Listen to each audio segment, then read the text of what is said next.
love this woman. Love this lady. That's Kim Kardashian West having an emotional meeting with Alice Johnson, the great-grandmother that Kim helped to get out of prison. That was a video was from the Today Show earlier this week. That was the first time those two had ever met. But Kim spent 7 months working with the White House behind the scenes, trying to get President Trump to grant clemency to Miss Johnson, who was facing a life sentence behind bars for a first-time drug conviction. There was a team of talented activists and lawyers, Topeka Sam, Jessica Jackson Sloan, Brittany Barnett, and others who've been working for years on Johnson's behalf. But there's no question that it was Kim who sealed the deal when she met with President Trump in the Oval Office. I spoke to Kim about what that whole case meant to her, how it moved her from being a reality TV star to a social justice activist. Take a look. Well, first of all, congratulations on a big win, but also just thank you, thank you. Thank you. Second of all, how did it feel to make the phone call to let Miss Alice Johnson know that it was over, she was coming home? I think she thought it was a routine phone call with her attorneys, and she was surprised and excited that I was on the phone. And then I was a little bit shocked because she was very calm, and Right. I had assumed she knew. So I just was like, wait, she doesn't know? And Alice was like, no, what? And I was like, you're going home. Like, I can like cry thinking about it. Hearing her scream, just to know that like we changed one person's life, you know, is like, we cried maybe on the phone for like 3 minutes straight. Like everyone was just crying. And then I have to get it together. That's all right. I understand. It's emotional. I mean, people just understand. Because I think people might think like, oh, Kim went to the White House, had this conversation, it was done, and that's it. I saw this 7 months ago, and I have been daily phone calls with the White House.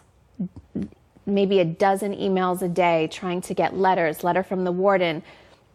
I mean, I have to give credit to where Alice's whole team has been working on this for years. So I do want to give credit where credit is due to everyone that's been working so hard on this for so long for her. What was it about this case, though, that struck you so much? I mean, why her? Because, you know, there's people are going to say, well, look, there's thousands and thousands of people in prison. You know, what about my uncle? What about my stepson? What was it about this case that just grabbed you? Well, I do think there's something to, I had happened to be on Twitter at that exact moment and saw that come across my feed, that one of the people that I follow posted a story on her, and I watched it, and I just really felt for her because I felt like she's a good person. You can see that in her, that she lost her longtime job, got a divorce, her son died. Just all of her, everything was going so bad for her, and she got desperate, and she had 4 other, babies that she had to take care of, and she was desperate, and she made choices that I feel like, honestly, maybe not to that extreme, but when you're in a desperate situation, you'll do whatever you have to do to take care of your kids, and I know that I would do anything for my kids, and so I just felt this connection to her, like instantly, that I wanted to help her. I mean, you have such a huge platform. You got Ivanka Trump's phone number. I mean, it must have felt like, hey, listen, I've got to do something. But the meeting with President Trump, now that's a whole other level. Yeah. How did that happen? Well, when I initially called Ivanka, I said I would love a meeting with your dad. And then that took about 6 or 7 months to get. And so once we got the file really strong, we were able to plan a meeting, and it happened to be on Alice's birthday, and that was the date they picked. And so I was like, okay, this is just all aligned. The stars are all in our favor today. I just feel that this is the right day to do it. And so you go in. We go in. That's crazy. You got to know, for normal people, Kim Kardashian going into the Trump White House. The West Wing. The Oval Office. Yeah. I have to say, I never get starstruck. I was starstruck over the Oval Office. Yeah. Like, that Oval Office is so powerful. Yeah. I literally had to take a second and take it all in, and just inside. This is not a movie set. Yeah. Like, it really felt powerful and felt like you can just feel the history in there. So you've been, tough on Trump at times. I mean, Yeah. you're not a Republican. How did you handle that? Well, I think, like, for me, I was very focused. I knew that if I have this meeting, I can't go in there and talk about all the policies that I don't agree with. And I've always had just a very open dialogue with Jared about how I felt, and have been even so honest to say, look, Trump is the last person I thought that would have done this, but he did, and he pulled through. And so when I got the meeting, I knew there was going to be tons of backlash. I knew people wouldn't understand it. And at that point, I had to make the decision that this was bigger than me, so I'm worried about my brand. It's like, and a woman's been in jail for 22 years almost. That just, to me, there was like, it wasn't even a question. Like, I would have taken the backlash no matter what the outcome would have been, just to try for her. It's just really amazing to hear you say that. I mean, you didn't know her. Why did you feel that this was worth taking that kind of risk? A lot of celebrities to this day are scared to go and be in a picture with Donald Trump. A lot of athletes won't even go in the building. Why did you make a different choice? And I do still respect their choice. I mean, everyone can do what they want to do. I never judge other people. And I do think sometimes situations are different. But I just am focused. And I could separate my feelings on certain policies. To me, it wasn't about policies. It was about, I can change someone's life. And if I have the opportunity to do that, like, it just wasn't even a question for me. So just indulge me for a second. What did he say? What did you say? I mean, how does this, I want to see the movie in my head. I mean, Did he get up? Did he shake your hand? Did he hug you? Did you salute? I mean, give me something that I can work with. I walk in, and, I had met him before he was the president a few times. So it was a hug, and sat down, and he was like, okay, so what's going on? He said, well, what are we here for? And I said, I'm here because I really want to know, why did you kick Chloe off The Apprentice? And it was a laugh, and it was funny, and then we got into business. And, he felt it. He was compassionate. He was sympathetic to her. He said, this is a really long time that she's been in here. Like, this just isn't fair. He knew that this is the right thing to do. Of course, no good deed goes unpunished. So you go in there, you get this victory. Some people are very skeptical, all right? So they're like, I'm just going to throw them at you. You tell me who's right and who's wrong. Number one, this whole thing is just a PR stunt for you. You're a master media person, and you know how to get media attention, and this is just a way for you to get attention for yourself. True or false? That's very false. I mean, I could literally walk outside and it'll be some ridiculous story. You're not desperate for media attention? You don't have to do anything extra to get it? No. I mean, I think these days I'm trying to dodge it and stay away from it. Gotcha. Number two, Trump is using you as a political pawn. So now you're sort of, you've endorsed him in a way. You've kind of given him legitimacy. You might be in a campaign video. He used you. I think Kanye's already given him legitimacy, so I don't, in that way. So I was working on this before, so I don't, I don't think I would be used, and at the end of the day, he heard me out. We got the job done. So I don't think, what could he really use me for? And when you say Kanye gave him legitimacy, what do you mean by that? I mean, Kanye, co-signed and said he loves his personality and loves him. So if he already got that if he was trying to use me, how? Because he already kind of got, a big thing, from Kanye, I think. So I also saw people like, well, why don't you talk to him about this and about, immigration and so many other things that I care about. But I just have to stay focused, and I have to know that if there's the only person in the world that could have done this for her, why wouldn't I go talk to that person if I had the opportunity to? Right. Forget about my fears, forget about my life.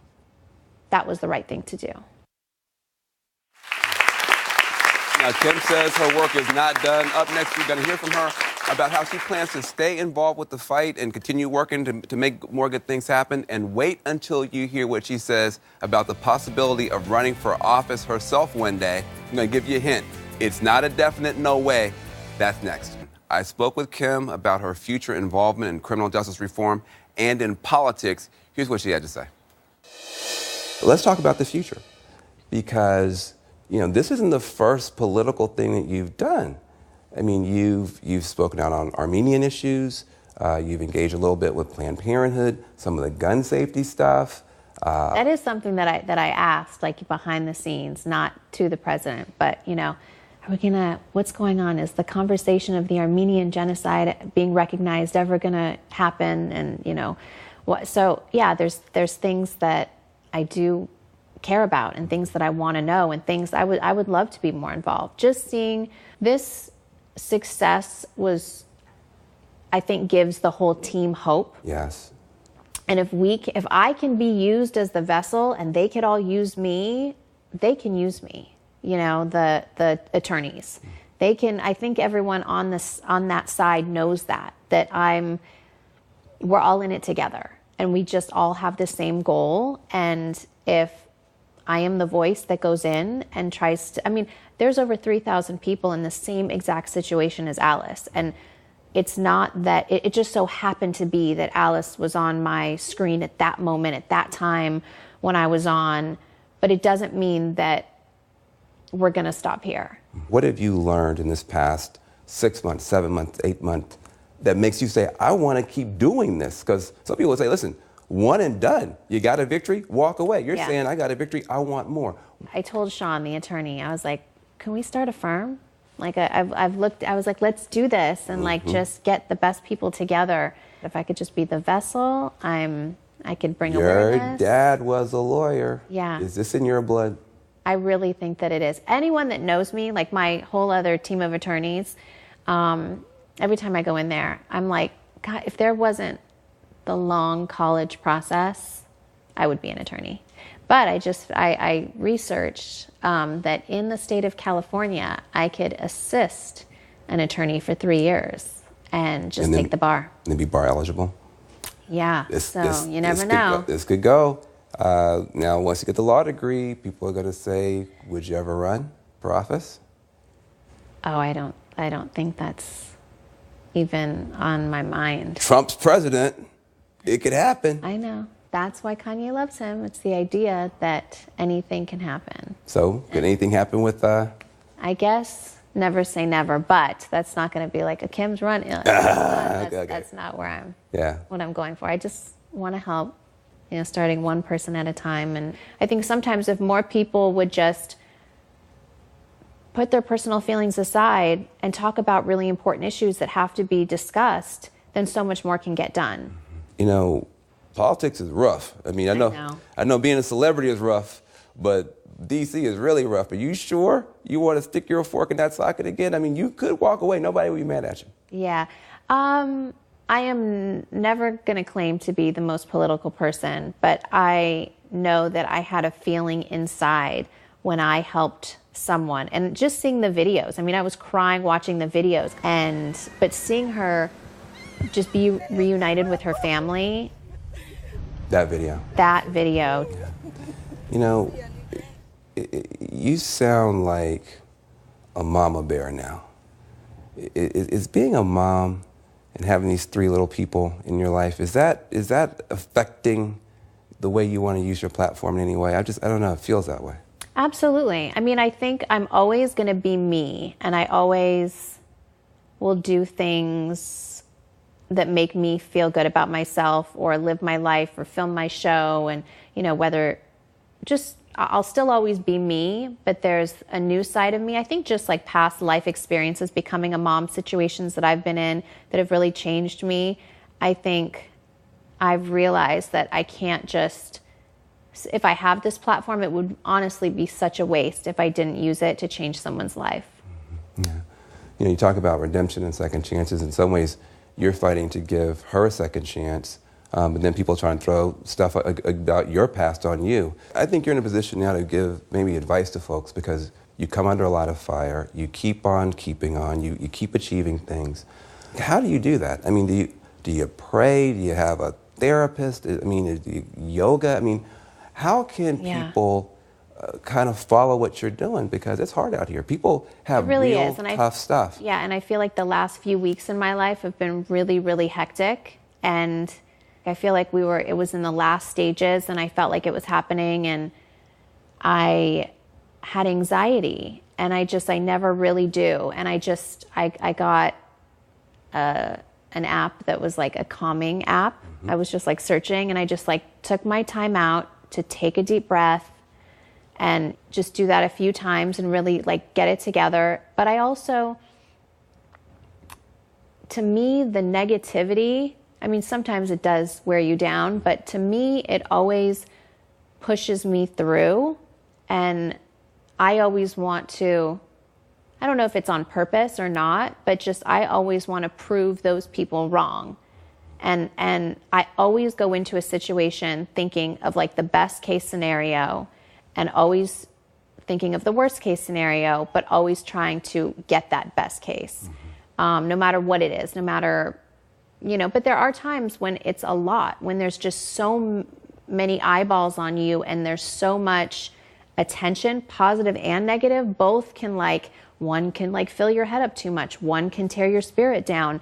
And it's like, just sometimes you have to tune it all out, just take a deep breath. I don't have a therapist. But, you know, I have a really good supportive family, and I think that we're kind of each other's therapists.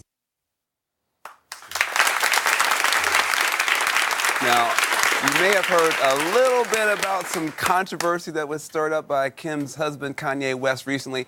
I talked to Kim about their relationship and about how she handles those situations when we get back. The only person who makes as many headlines as Kim Kardashian West is her husband, Kanye West, especially when he makes controversial comments expressing support for our very polarizing president and other topics. I spoke to Kim about her marriage to the often provocative musical artist who she shares her life with, a family with. Take a look at what she has to say. You're married to a creative genius, and a lot of us have creative folks in our lives, and they sometimes get themselves in trouble and that kind of stuff. Yeah. As the partner of a creative genius who sometimes gets himself in trouble, what do you think the most important thing that you can do in that relationship to be supportive, to keep that? Yeah. I think just being that support system, you know, even if you don't see eye to eye and there's a lot going on, I think always being real and always, like, we have like really good communication. So we always, no matter what it is, if I agree, if I don't agree, I'm always there. And I think he knows that. And,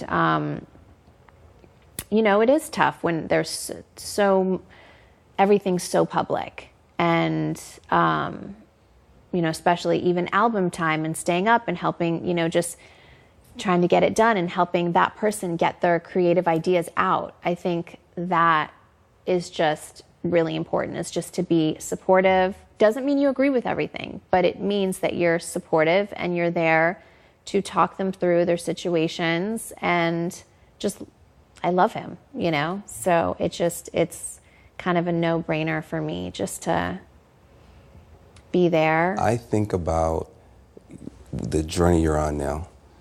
I mean, you have 120 million Instagram followers. I mean, that's bigger than most countries, I think. Yeah, I mean, 60 million Twitter followers. I mean, you do have the ability to make a big impact. Now, some people will say, well, listen, you know, I'm still not convinced. Just give people one more opportunity to understand that people grow and change. Yeah, I mean, I've just been through so much in my life that just I get that whole like lifestyle of me of like being shallow and cars and stuff that we've, you know, who we were, and that's just not who I am today. And it doesn't mean that I don't like, you know, a flashy photo shoot and, you know, I made a joke. I got this influencer award for fashion, and I made a joke like, I'm always naked. How did I win this award for fashion? And hey, that's a part of me too. But this is a new part of me, and it doesn't mean that all of that other stuff has to go away. And I'm this political person, and I'm, I am me, and I care about people, and I want to use my platform to help other people. It's not always about me. Well, you're off to a tremendous start, I'll tell you that. Thank you. Yeah. I really appreciate that. Thank you.